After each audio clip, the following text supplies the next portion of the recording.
सैतान न्यायी माणसाची परीक्षा घेण्यासाठी यहोवा देवाजवळ परवानगी मागतो. जशी येशू ख्रिस्ताची व यहोवाची परीक्षा घेण्यास परवानगी मागितली, तसेच यहोवा देव न्यायी माणसाची परीक्षा घेण्यास सैतानाला परवानगी देतो. योग अध्याय 4 ओवी 1-6 व ओवी 12-21. योग हा सज्जन माणूस होता. तो यहोवा देवाचे भय धरीत होता व त्याच्या आज्ञा व नियम पाळत असे. तसेच तो पुष्कळांना शिकवित असे. परंतु सैतानाने यहोवा देवाजवळ त्याची परीक्षा घेण्यासाठी आज्ञा मागितली व यहोवा देवाने त्याला ती आज्ञा दिली.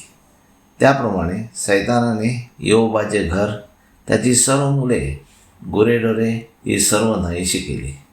त्यावेळी योब उठून आपला झगा फाडून आपले डोके मुंडले व भूमीवर पडून यहोवा देवाला नमन केले आणि म्हटले, मी आपल्या आईच्या उदरातून नागवा आलो आहे आणि नागवाच परत जाईन.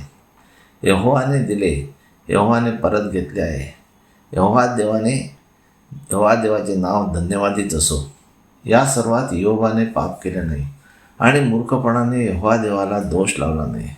परंतु सैतानाने पुन्हा यहोवा देवाच्या परवानगीने त्याच्या सर्व अंगावर फोड आणले. त्यावेळेला त्याच्या अतिवेदनामुळे तो आपले तोंड उघडून आपल्या जन्माच्या दिवसाला शाप देतो. त्याला दुःख असह्य झाल्यामुळे त्याचा मित्र अलिफस त्याला उपदेश करतो व म्हणतो, देव निर्दोष माणसाला नष्ट होऊ देणार नाही. तेव्हा अलिफेस म्हणतो, पहा, तू पुष्कळांना शिकवले आहेस व दुर्बळ हात सबळ केले आहेत.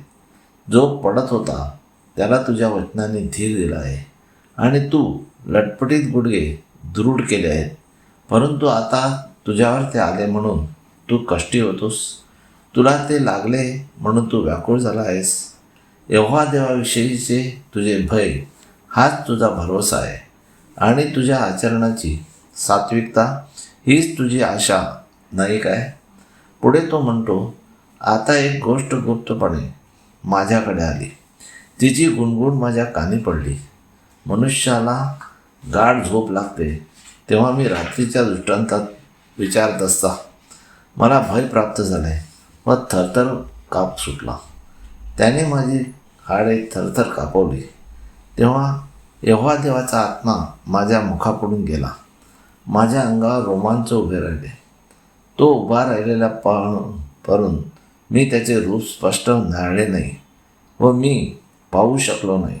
आकार माझ्या डोळ्यापुढे होता आणि मी वाणी ऐकली. ती म्हणाली, मर्त्य मानव यहोवा देवापुढे न्यायी ठरेल काय? मनुष्य आपल्या निर्माणकर्त्यापेक्षा शुद्ध निर्मळ ठरेल काय? तो आपल्या सेवकावर भरोसा ठेवत नाही आणि दूतांना मूर्खपणाचा दोष लावतो. मग मातीच्या घरात जे राहतात त्याचा पाय धुळीत आहे. ते किड्याप्रमाणे ठेचले जातात. त्या मनुष्यावर तो भरोसा ठेवेल काय? सकाळपासून संध्याकाळपर्यंत ते चिरडले जातात. कोणी त्यांना जुमानीत नाही. ते सर्व काळ नष्ट होतात व ते यहोवा देवाच्या खऱ्या ज्ञाना वाचून मरतात, असे पवित्र आत्मा अलिफसला सांगतो. मग आज आपण पवित्र आत्म्याला देव मानतो काय व येशू ख्रिस्ताला देव मानतो काय? तर ते यहोवा देवाप्रमाणे चूक आहे. सैतान सुद्धा यहोवा देवाच्या परवानगीशिवाय कोणाला असाध्य असे रोग होऊ देत नाही. तर आपण यहोवा देवाच्या आज्ञा व नियम पाळून त्याचे भय धरूया. म्हणजे आपल्यावर आलेली सर्व संकटे, आजार व अन्याय यहोवा देव दूर करील. हालेलुया, आमेन. यहोवा देवाचा सेवक Anthony John Pereira builders. Praise God. Hallelujah.